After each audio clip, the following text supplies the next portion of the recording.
Okay, Let's go, syncing up. let's dive in. Let's talk about the songs there.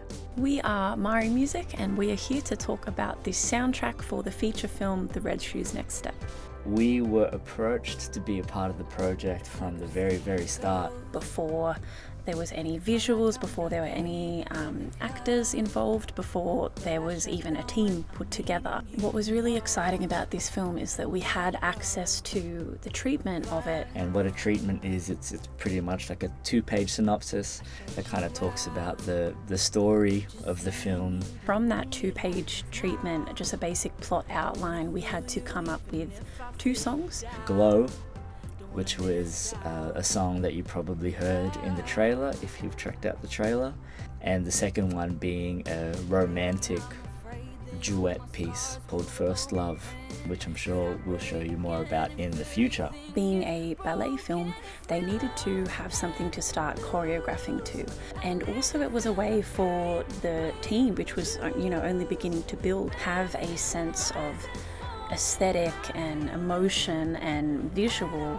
that would become a part of writing the script. I think that's why those 2 songs were very important, and I think as well they kind of helped us paint the palette for how the rest of the soundtrack was going to sound. Okay, well, the next step of the process was that we got the script, and that meant that there were more scenes with more tunes to write. We had to write 3 more songs. There was like a montage tune, there was a tune for our solo male lead, and we also had a, what's the word? Well, we called the scene The Dark Night, and I think that was when Sam had reached her lowest point. So yeah, we had 3 more songs to write, and those songs came, some came with struggles and some came pretty well. Our montage song was actually a song that we had in the bank, that we had written just at the very end of 2019. Gold was really fun because there was a song that we kind of had a lot of production ideas and a couple of lyrical melody ideas for. And we were able to invite our friend Noni to sing that for us. When she sent us back the vocal to it, we had a very emotional moment. That was one of the first times that we heard somebody singing on one of our songs that we'd written for a film before. Dom immediately cried when he heard that. I followed quickly afterwards, and we just knew that this was a really special song in the soundtrack. I think this part of the process was an eye-opening one, because I think we all realized that this might be more songs than we thought we were going to be writing. So we thought that, okay, we got 2 extra songs, or 3 extra songs. It'd be silly if it was me and Bronte singing all of them. So I think around this time we made the decision to go, wouldn't it be awesome to invite some of our friends and amazing artists to help out and feature on some of these tracks with us. So when writing some of these songs, it was really cool because we got to have the voices of these artists in mind. Funny story, but The Fall was actually not The Fall first of all. We needed to write a song that was for Joel, that was kind of a bit brooding.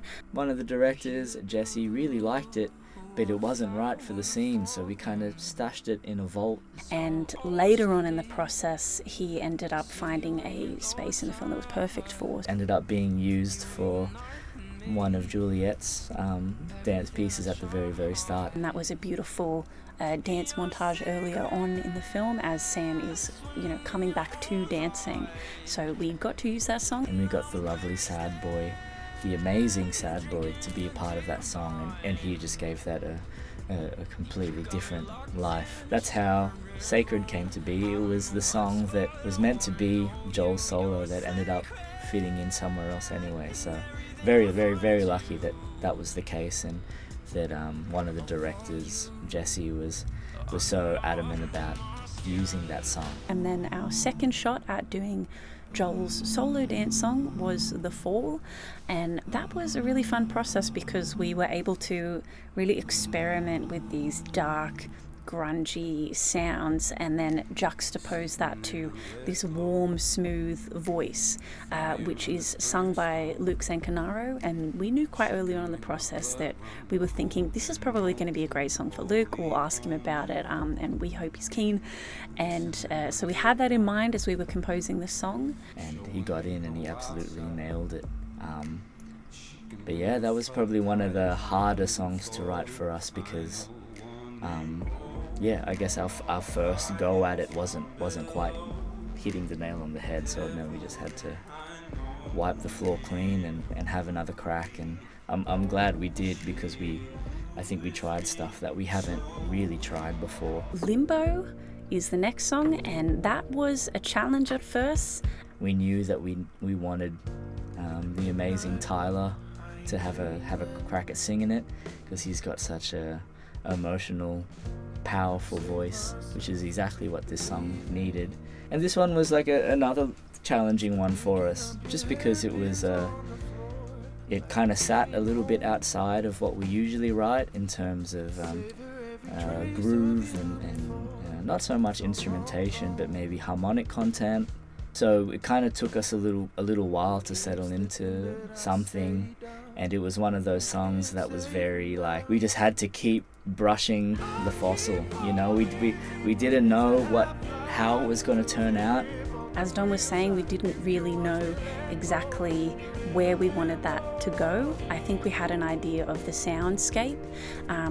Lyrically, that was a really fun song to work on the chorus with because it's very visual, it's very metaphorical at times. One of the really fun things that we got to do in Limbo was get together a bunch of fantastic session backing vocalists, and there was 9 of them in a room. We worked with Rick Austin at 610 Studios, and we had us all around one microphone, probably a meter off it, and then we would record it and then rotate a little bit, record it again, rotate, and it created this sense of, a kind of a close mic'd choir. It was hearty and thick in sound, which worked well for that kind of folk soul genre that we were trying to sit in. But I'm glad that we pushed through, and it turned out to be, I think, one of my favorites from the film. So after that, we had everything that we needed to start shooting. So we shot the film, and then all of the production team did their thing, the editing team did their magic with the footage. So we got our first cut of the film, and immediately we saw that there were 2 completely new songs that we needed to write for it. We needed an intro song, and we needed another montage song. At this stage, we'd pumped out quite a lot of soundtrack songs. We had kind of a soundscape and a lyrical world that we were sitting in, and so it was really lucky that I think we were on a roll and were able to quickly churn out these 2 new songs, which ended up being Moves Part 1, which is the amazing Taylor Grace, who's just got this real energy about her rapping and her singing. So we knew that we needed to write like a cool, like vibey electronic dance hip hop song, and knew that we wanted her voice on it. So it was kind of really easy to write something knowing that we wanted to ask her to be a part of it.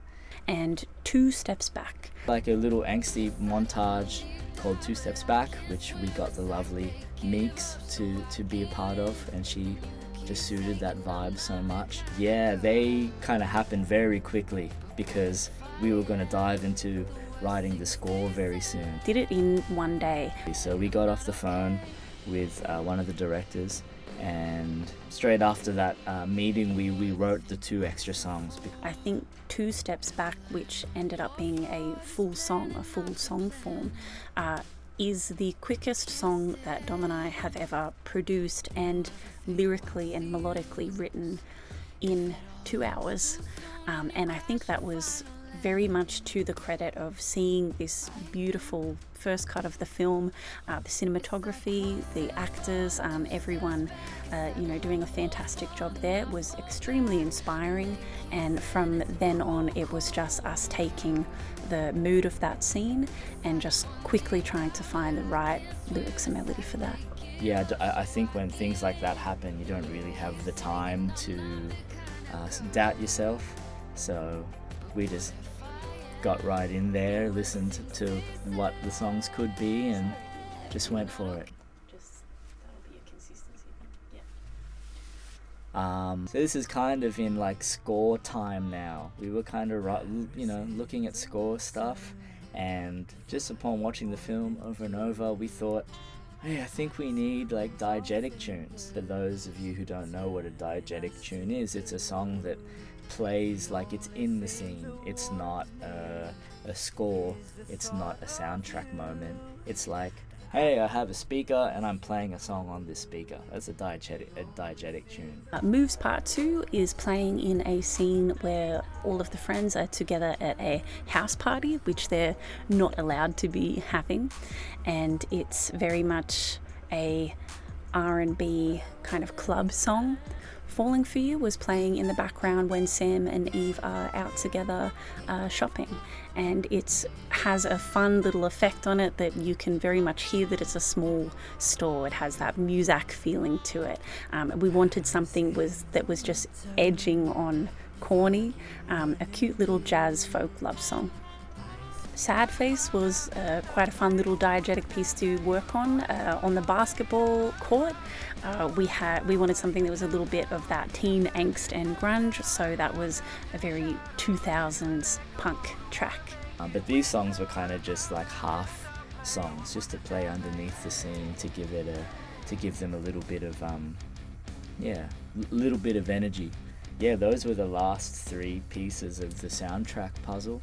And once we had those songs, it was done. We were good. So yeah. Working on the soundtrack for The Red Shoes Next Step was one of the most incredible experiences for Dom and I.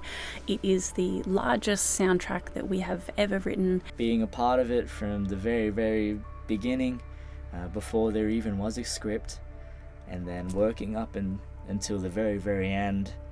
But what a huge highlight, getting to actually work with different artists, session musicians, having backing vocals come into the studio, getting to really direct a soundtrack production and what turned out to be an album in itself. That's all. Oh. The Red Shoes Next Step is hitting cinemas in April, and you can hear the soundtrack at the same time. The Red Shoes Next Step starts hitting cinemas in Australia from April, so keep an eye out, and the full soundtrack should be out April 6th. So yeah, I hope you check it out, and peace.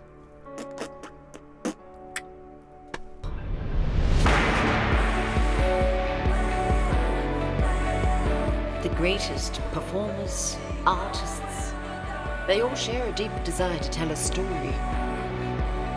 And it will always be, in some part, their own story.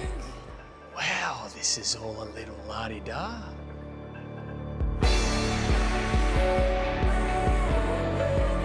You have suffered a great loss. That's not the only story you have to tell. It's time to tell your story, Sam.